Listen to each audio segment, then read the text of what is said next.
Yeah, so again, welcome to this second roundtable of Women in Tech today. I appreciate it's the last session of the day, but it was a very important topic about how diversity is enriching the customer experience. And I was saying before, as we were preparing with Sarah, there was a great quote from Jeff Bezos on this, which diversity brings innovation and innovation improves the customer experience. And I think it's one of the reasons, and if you were here in the roundtable before, Louise was sharing that obviously diverse companies perform better, and part of the reason I think is explained in this quote.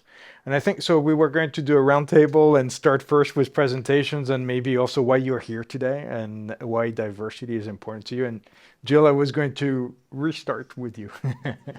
Hi, everybody. Bonjour. My name is Jill Fariss, and I lead the Enterprise Support Organization with AWS. I've been at AWS for about a little bit over 10 years. And I have to say, being a woman in the technical field, it was one of those places when I landed there, when I took my job there, I didn't realize what a great fit it was going to be for me. And it turned out to be one of the truly highlights of my career working there. I feel like I belong for the first time. We were talking about imposter syndrome earlier. And I have never, not that I never have an imposter syndrome while at Amazon, I do. I'm doing it right now with all of these ladies up here. So But I definitely, I'm sorry, all of these ladies and gentlemen.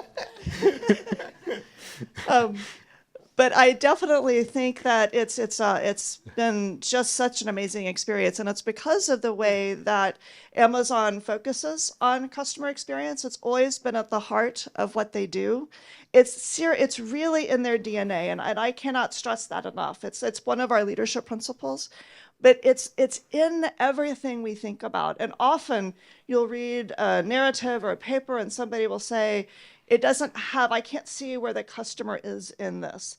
It's that important to how we think about what we want to do as an organization. And so when I think about customer experience and I think about how important it is to have diversity be able to help us drive better customer experience and better understanding, that is why I'm here today, because it's those two things, the combination of those two things, that makes me want to keep making sure we're expanding that we're thinking about that through everything that we do.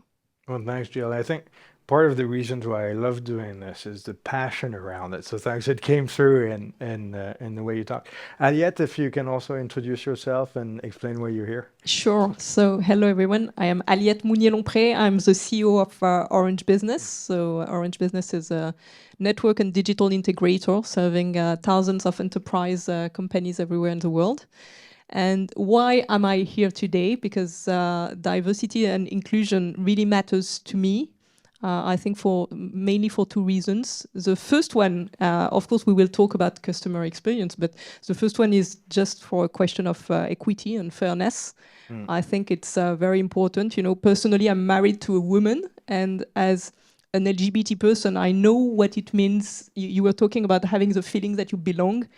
I know what it means sometimes to feel like an outsider and having the impression that you don't belong to where you are and that you are not exactly what people would expect you to be.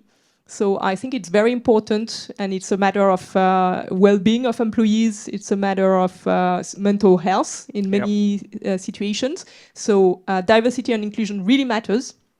And the second reason is obviously a performance and customer experience topic. You said it, diversity fuels innovation.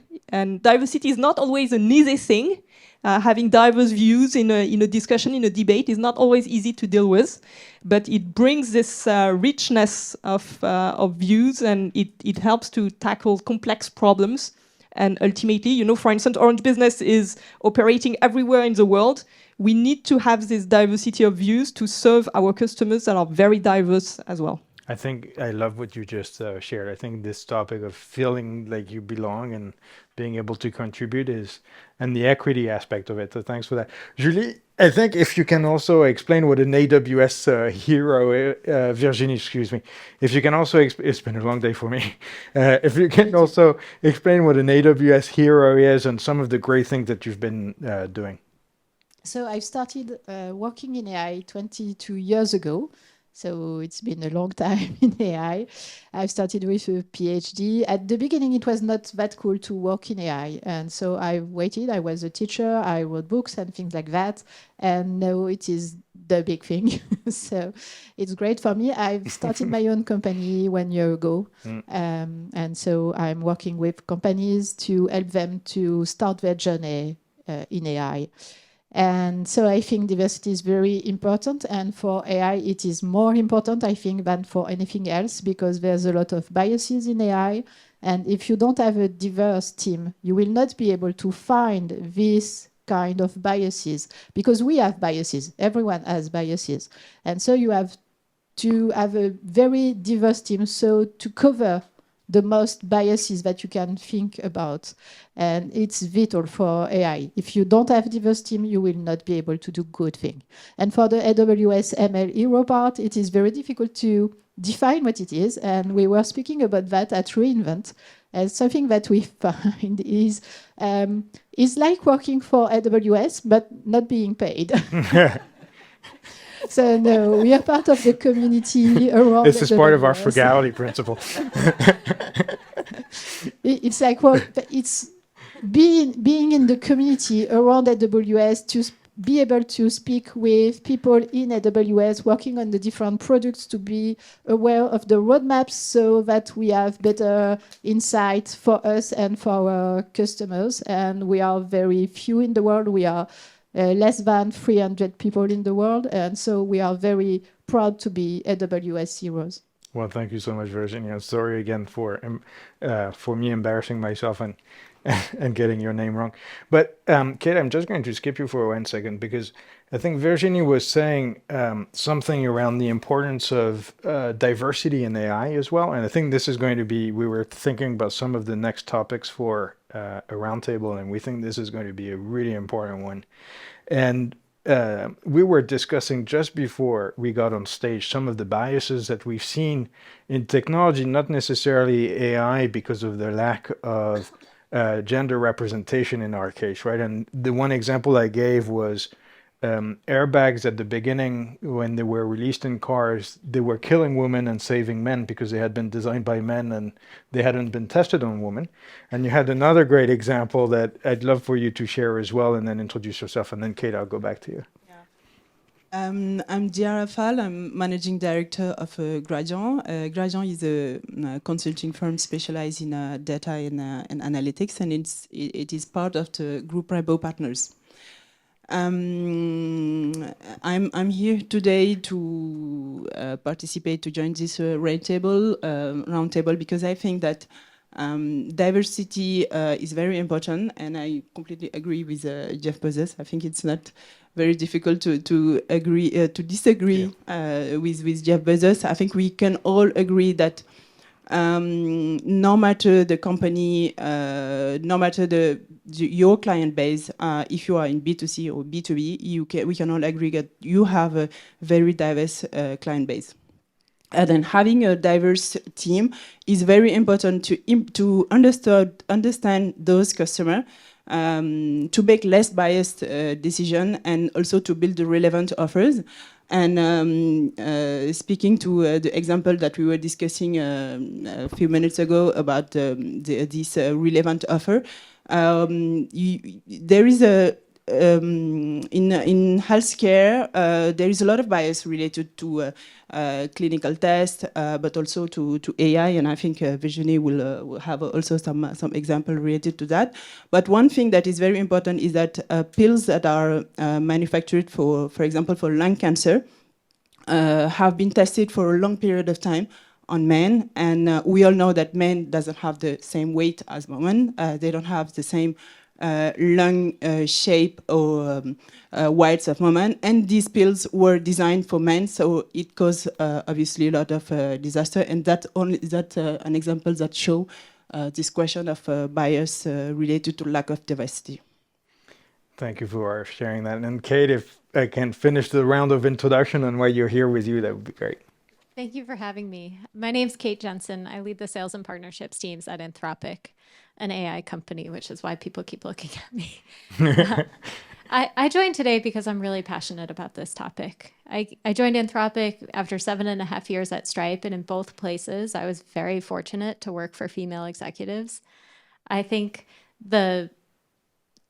I very much agree that a diverse perspective and a diverse team makes better decisions. And there is no more important decisions for customer experience than how you go to market and how you bring great products to market and help users not only choose the right products, but get live with them and make the most out of them. And so I'm really passionate about this. And thanks again for having me. Well, thanks for being here. And Jill, I was going to start with you maybe in sharing some of the initiatives that you've put in place in your teams to promote diversity. And then just so you know, I'll go this way this time. So, when we think about diversity, it's so multifaceted. We worry about gender diversity, of course, and we worry about racial diversity. We worry about diversity of experience. And so many of the things that we put in place will target very specific types of diversity. It's not one size fits all. And so some of the things that we might do, for example, and that we have done, is look at early career types of capture, meaning how can we capture talent and how can we get them excited about technology? And we talked a lot about this in the last panel. We have programs that we use that allow us to have partnerships with some of the historically diverse universities and colleges throughout the world. We also have programs. We have a program called Technical Talent Path, as an example.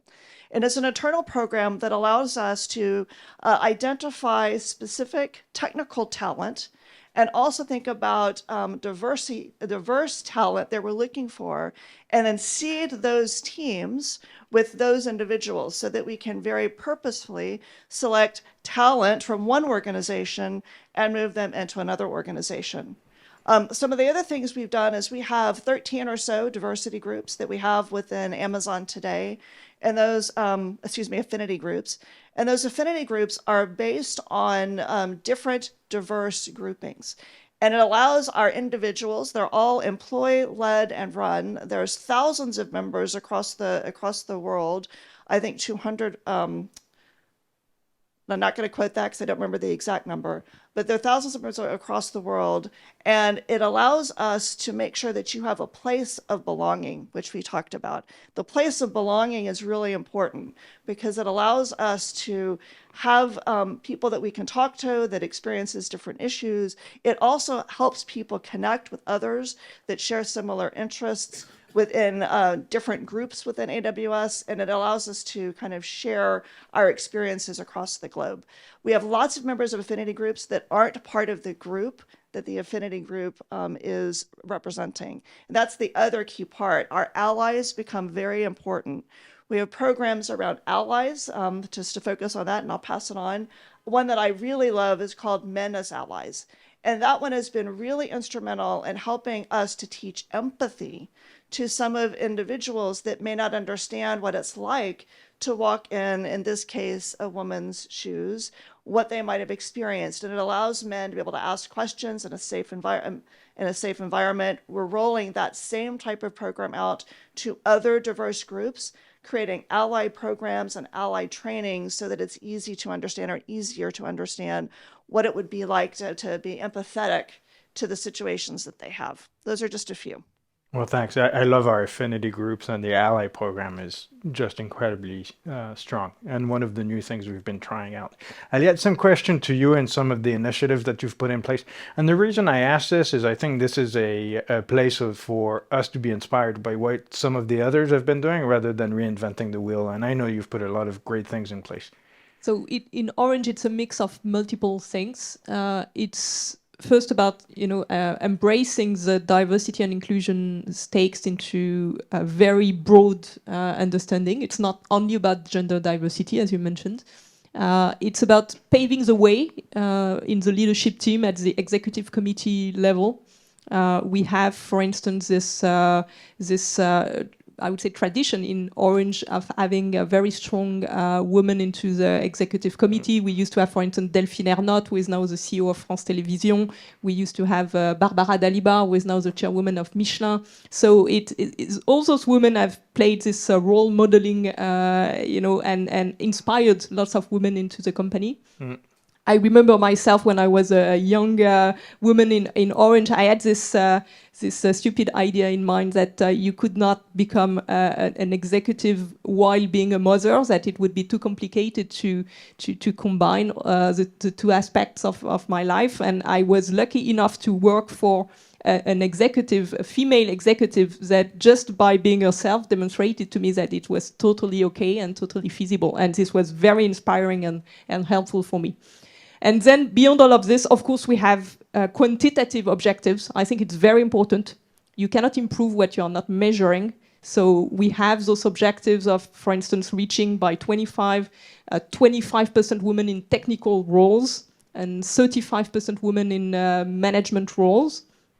And we measure this very regularly, and we have all the executive management of the company incentivized on those topics. So it means the collective bonus of the entire executive community, including the ex-com of the group, is depending upon this KPI. And we do also very practical stuff. I heard in the previous panel that in Airbus they do the same, which is what we do is that it's compulsory for us when we do recruitment to have at least one woman into the shortlist. And it's a very entrenched practice into what we do. And Christelle Edman, our group CEO, is very, very adamant that we should always do this, and she's challenging us on this topic. And it's crazy, and that's why we're sharing some of those, because some of those seem obvious, like you should have a woman in a short list, but not everybody does it. And so I think thanks for saying. Virginie, same question for you. Yeah, before creating my own company, I was managing a department on AI and data, so a lot of technical works. And it was very difficult for me to hire women because I didn't receive resumes of women because they were not here. Yep. And so you can say you want one woman in the shortlist, but if you didn't receive one woman resume, what do you do? And so I was working with associations and people switching from one job to an IT job to a tech job. And I was there to speak about what it was to do a technical job, what it was to work in AI, what AI really means, because a lot of people think you have to be really good at maths to do that, and it's not true. And so I was there to speak about that and to say, yeah, you can do that. You can do what I do. You just have, if you want, you just have to do a short training. And there are people in this place, like you, doing this kind of stuff right now and trying to find a job if you're trying to hire someone. And I think it is important to go and show what it is and to show that I'm a woman, I'm a mother also, and I'm able to work on these kind of fields, and I can have a management position also, and to do that, to be a role model. But it's difficult, I think, for us or for some of us to assume that we are a role model. And 2 years ago, I won the award of the French Expert Woman in AI in France. And before that, I had to send my file with what I have done. And I was thinking I was not good enough to send my file, and I won the award. So it's difficult to say, yes, I can be a role model. I think the imposter syndrome is everywhere. That's a great example of imposter syndrome, not thinking you deserve something or not even being good enough to be considered and then winning. I love it. Well, by the way, congratulations. Thank you. And I think that deserves a round of applause. And Kate, same question for you. Seriously, congratulations. Such a great story. Anthropic is a really young company. We were founded 3 years ago. We released our first product about a year ago this month. We just started to hire our go-to-market team this summer. And still, that's no excuse not to start putting programs in place. And so I'm really proud of the fact that where we can focus now is a little bit less on career development because everybody is new, but a little bit more on hiring and training. And so we similarly already have rules in place where 40% of sourced candidates for any role open in the go-to-market teams need to be women. We have training programs as soon as you start, because very few people actually have any experience in AI. So it's important for customer experience for us to teach everyone that's joining Anthropic about what we're selling and what we're bringing to market, but also to make sure that the imposter syndrome, at least in some way, can go away a little bit, because everybody can start off on the same foot. And so those are two examples of what we're doing today. I can't wait until our entire team is a little bit more mature and we can implement some of what you were talking about.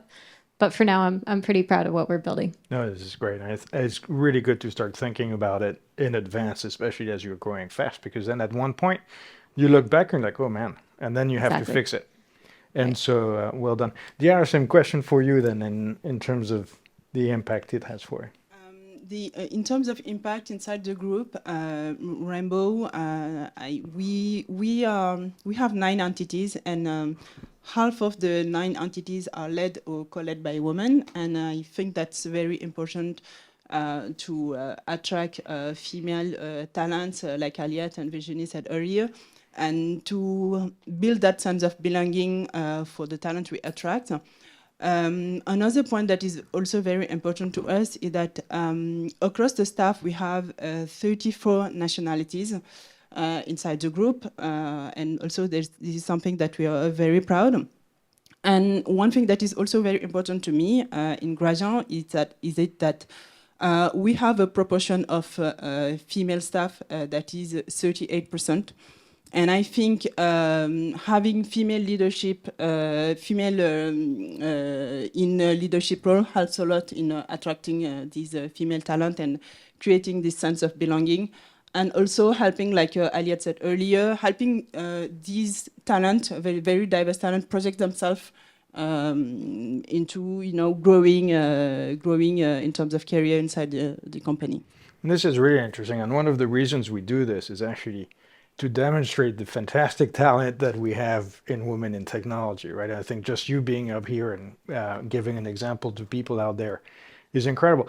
And it's really interesting because a number of you have talked about the importance of role models in the companies you've been. So having women on the board, obviously Stripe being an extremely diverse company and great women CRO there as well, you Diara as well, and Virginie same. So I think maybe Kate, a question for you is, what strategies do you think work in order to creating, when you're a manager, in creating a diverse organization?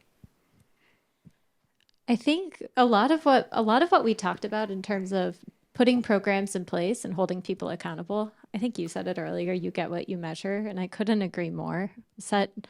In an earlier panel, folks were talking about how bonuses were dependent on people hitting the metrics that were put in place, and that's so important. Anthropic isn't mature enough for that, but Stripe had started to do that by the time I left at the end of my tenure. I also think setting up good mentorship programs, especially once a company reaches a certain scale, is really important. Making sure that even if it's outside of the company, everyone has access to someone who can give them great career advice. It's just so important. I myself have had many different mentors over my career, and I'm beyond grateful for each of them.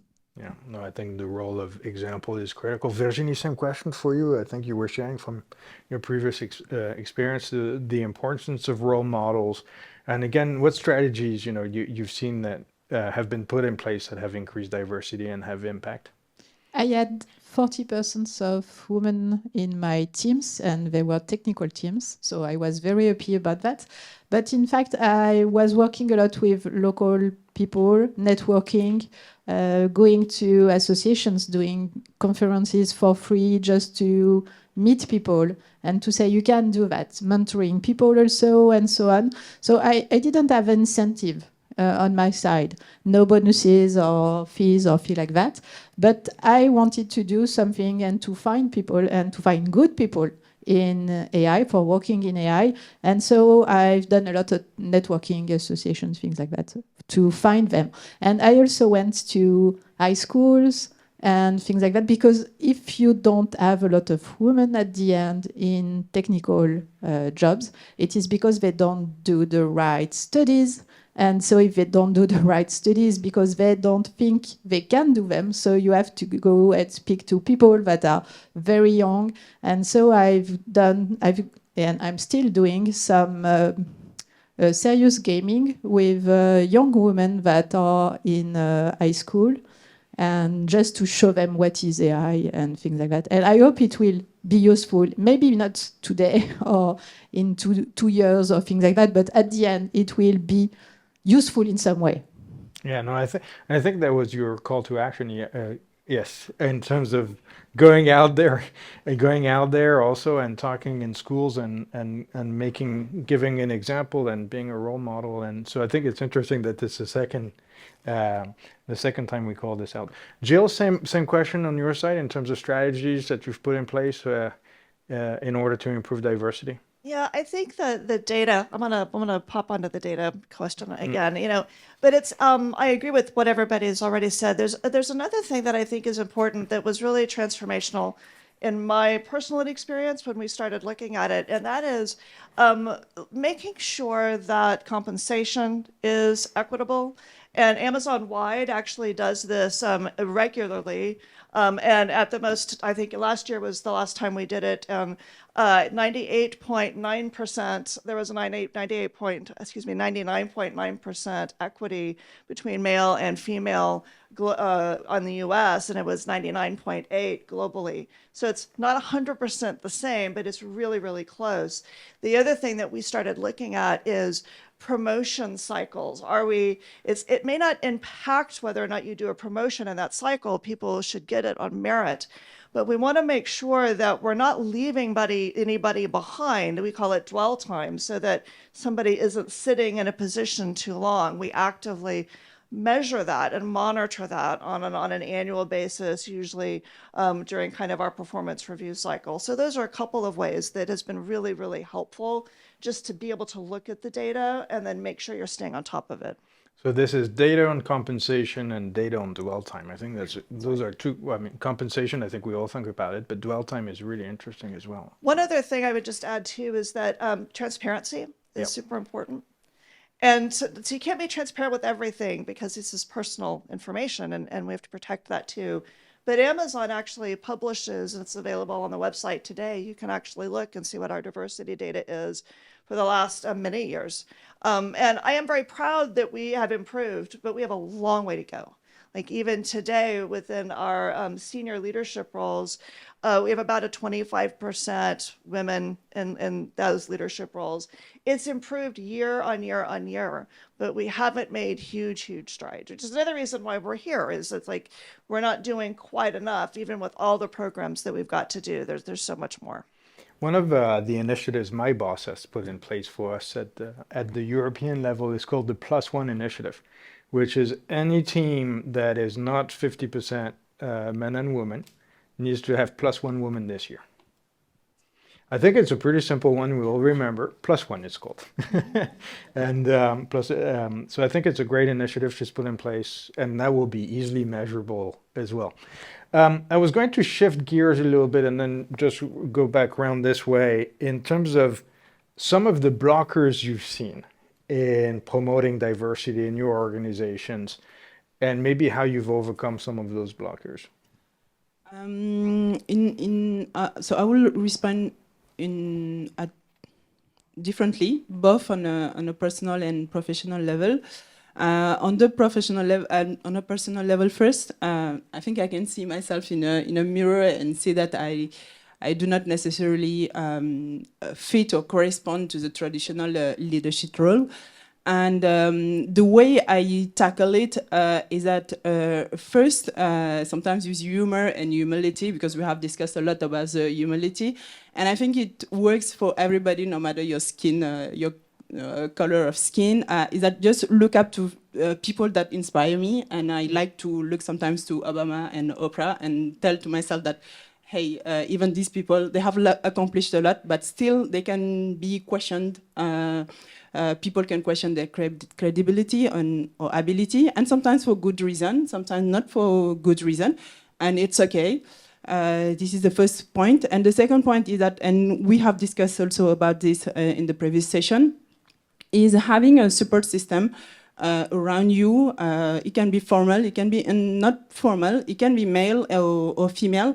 And for me, I have one who actually is the woman who first hired me, who used to tell me, okay, if you are here, it is for a good reason. It is because you are competent for the job. Just keep in mind that for some, it will be okay. For some, it won't be. So unless there is a systemic transformation that we have been discussing earlier, you have to accept that, and that shouldn't be a stopper. So this is for the personal part. And for the professional part, I think, and we have discussed it a lot again during the first session, when we talk about imposter syndrome, I think the professional career can be challenging, even when we are men or female. But again, for women, I think it's important for us to be resilient and to rely a lot on the allies we have inside the company or inside our personal environment. Well, thanks for sharing that there. Kate, same question to you, and some of the blockers and how you've seen overcome. I'll use a real story from recently. I posted a role about 2 months ago, and 86% of the applicants were men. And we're trying to hire very quickly, and it's difficult. When I told you earlier, 40% of sourced candidates had to be women. That's partially because almost all of the candidates who are applying are not. And so one of the blockers, I think, is that traditionally, and I really hate the stereotype, but generally women don't raise their hands for things, and you need to go find and pull. And I think that's so important. And it's a blocker that I wish didn't exist, but does, and is something that we have to really proactively overcome. Interesting. Same question for you. Yep. I've got the answer. It's nearly the same. If there are no women at the job you are posting, what do you do? And so it's the main blocker I had when I was a manager trying to hire people, because it was very difficult to find women. And there are the hidden talents we were speaking of just in the previous roundtable. And so you have to find them, to go and find them and to take them, because they are not here. And so I think it is the main blocker. On a personal thing, I never think about AI or technical things about boys or girls things. I would just say, oh, it's fun, I want to do that. So I just want to do what is fun for me. And so I'm happy to do that right now, but it was more difficult 22 years ago in AI. And I didn't think about what was a woman or a man job. So I think you have to find also people thinking about that, not thinking about gender and saying that there are some boy things and some girls things, but there are things that are fun and not fun for you. So do what is fun for you. It reminds me of my mother-in-law, who came back, and I get along really well with my mother-in-law, except in this one example. I have an older daughter, she's 15 now, and I think it's 10 years back, she came back and from school and said, I like math and I like football. And my mother-in-law was like, oh, you like boys things. I was like, well, that's 5 years of education out of the window. And you're absolutely right. Aliette, same thing for you in terms of blockers and ways to along the same lines, I mean, it's definitely about the unconscious bias. Yeah. So Diarra said she's not necessarily fitting the image of traditional leader, and then Kate and Virginie said that sometimes women are not standing up to apply to positions. Ultimately, what we see is that those unconscious bias, they are really entrenched into our brain, and we need to break and to fight them. And it should be a conscious exercise. So, for instance, at Orange, we try to send as many people as possible into those trainings and those sessions to think, to step back and to think about it. And I don't believe that we live in a world where we have, on the one hand, those terrible, racist, homophobic, sexist people, and on the other hand, the perfect ones.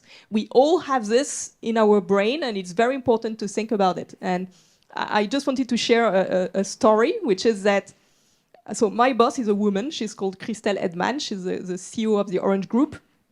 And she arrived more or less 2 years ago in the company. And the first time I met with her, so I knew pretty much nothing about her, and I just knew I had a meeting with the new group CEO, so I was a bit, impressed. And I arrived in the room, and she was talking over the phone, and so I just sat and waited. And clearly, the conversation was about kids, and there was something to fix. And she finished the conversation and she told me, I'm fixing things with the nanny for tonight because I have a problem with my kids, whatever. And I said, you have kids? How old are they? And she told me, they are 4 and 6. And in my mind, I thought instantly, oh my God, how is she going to do this? She's the CEO of the Orange Group and she has 2 kids, like 4 and 6. And the second afterwards, what came to my mind was, but you're really stupid. I mean, you are CEO of Orange Business and you have 2 kids approximately the same age. And by the way, the predecessor of Christelle Edman was Stéphane Richard. He had 5 kids. And I had never thought one second that it was a problem. And then I realized, I like to pretend I'm a feminist and that I'm quite advanced in thinking about all of those things about bias, but we all have those stereotypes in mind, and it's very important to think about it. Well, thanks for sharing that story. I think it will be remembered by those who were in the room today in terms of biases. Thank you. And Jill, same question for you in terms of the blockers you've seen and. It's hard to beat some of those answers, honestly. But yeah. I think for me, I like the unconscious bias angle for that. I readily recognize that I have conscious bias. Like I do, and I recognize it sometimes, and it's alarming when I notice that in myself. And when I see that I have conscious bias, I'm recognizing then if I can see that I have a bias against this individual or against myself even, it could be bias against myself. It makes me realize how much unconscious bias I have, which is super frightening. So we have a lot of effort that we did on my team because we weren't making as much headway in terms of diversity as much as we wanted to. So we went through a series of unconscious bias trainings, a series of emotional EQ trainings, all of these things to try to help us become better humans, let's say, so that we could actually not think about things and not treat each other or think about each other in the same way. It was really about empathy. So it was a very long-winded answer to say, I think empathy or the lack of empathy is what I have seen creates most of the blockers because people do not necessarily understand what somebody else is coming from. They make all sorts of assumptions that drives biases that then ends up translating into problems in the companies that we still have today. And that's how the EQ training you've put in place, affinity groups, and yeah. Yep. So Aliette, you were talking earlier about liking data to measure progress, right? Do you have concrete examples of measures you've put in place where you can actually measure concretely using data some of the progress? So it's a challenge because, especially in France, you are not allowed by law to measure a lot of things. I mean, we can measure gender diversity, but for instance, it's very complicated to measure racial diversity. Yeah. But clearly about gender diversity, we have lots of metrics, and we have, as I said, targets. So for instance, we know that today in Orange Business, we have slightly below 30% of women overall into the workforce. We know that we increased this number by 1 point last year. We know that in the top executives of the company, we have 27% women, and that we increased by 2.6 points last year. So we measure all of this. We have a monthly dashboard shared at the ExCom level. And we track all of this. What we do as well to have a broader view is that we do, as many large companies do, we do a yearly employee survey, satisfaction survey, and there are questions about the diversity and inclusion. And I was very proud to see in the last survey that our rating, the rating from our own 30,000 employees on diversity and inclusion is the highest score that we have across all the criteria. and that we are above benchmark, because it's also a way to measure where we stand versus benchmark. So it's very, very effective. Yeah, no, it's great to see dashboards at a managerial levels on those topics. And I think, Jill, we couldn't agree more that if you can't measure, you can't improve it. Yeah, it's definitely in our DNA. It's also in our DNA. I'm going to make an assumption, Virginie, which is if you're an ML and AI hero, you like data. And Yes, I think. is that a safe assumption? Okay. And so therefore, same question to you in terms of, data that you've seen or measures that you think we can use in order to improve. I think there's a lot of data they're using and that they are good ones. Right now in my own company, I don't have a lot of data because on January the 1st, there was 100% of women. That means me. So not a lot of diversity. And it was very easy to do the statistics. Yeah. But That one I could have done. yeah, everyone could have done it. You can, even my daughter could do that, I think. So yeah, I didn't have a lot of statistics, and I think it was a shame because I wanted to have this kind of numbers to know where we were and where we were going, but it was not something that was very important in the company I worked before, or not that important that in yours company, and that is very interesting to see that. And so I just know about my own team, and I was trying to find something that was not bad, and working a bit alone because there was not a lot of things from the top direction like you have. And so I'm very happy to see that there are things like that in very big companies. Oh, smaller one, but you will be a great big company in some years. Thanks for that. I think I'm seeing, man, time is flying by. So I'm going to skip the next question, and I'm going to go on to one that is, I think, directly why we're here, which is, what advice would you give to a woman who is in tech right now and wants to go into a leadership position or go into a venture position like you? And Jill, why don't I start with you, and then we'll go this way? I think, what advice would you give? Thank you. So I just do it, right? It's like you can always change. That doesn't matter. Try it. I have gone back and forth in my career between being a manager and being an individual contributor. I have tried being in sales, and I'm in technology, and I had a business degree. I do not have a technical degree. But yet I find myself at a company that I'm very proud to work at and getting to do really exciting, great things with customers and our partners that get to do them with us. So I would say, don't turn away from it, lean into it. And if you don't like it, change. You can do that too. Love it. Aliette? So the advice I would give is not too much to follow the advice from others, which is that, I mean, some advice are of course very valuable, but sometimes you just need to do it your own way. And I'm not an engineer. I'm a former semi-professional soccer player. I just ended as the CEO of a tech company, and I'm still wearing my red jacket and my sneakers. And I received so many advice from people that were just, bullshit advice. And so ultimately, just being yourself and doing things the way you want them to be is, I think, absolutely important. Love it as well. Virginie, some questions for you. One of my mentors said, do or do not, there is no try. So I think we recognized Yoda.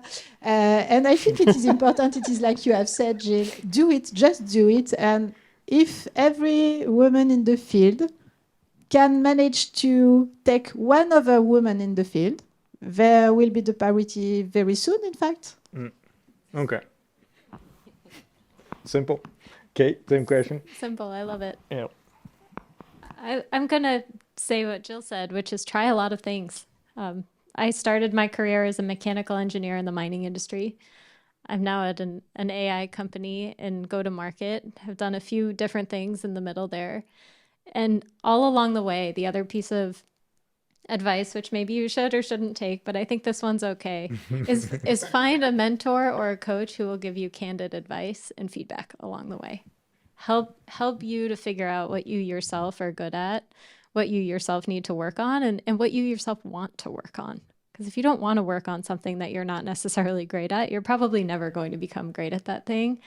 And so making sure you have those people who you can seek advice from and feedback from is so important. Well, thanks for that. And yeah. I'm afraid I won't be very original, but I agree with what have been said.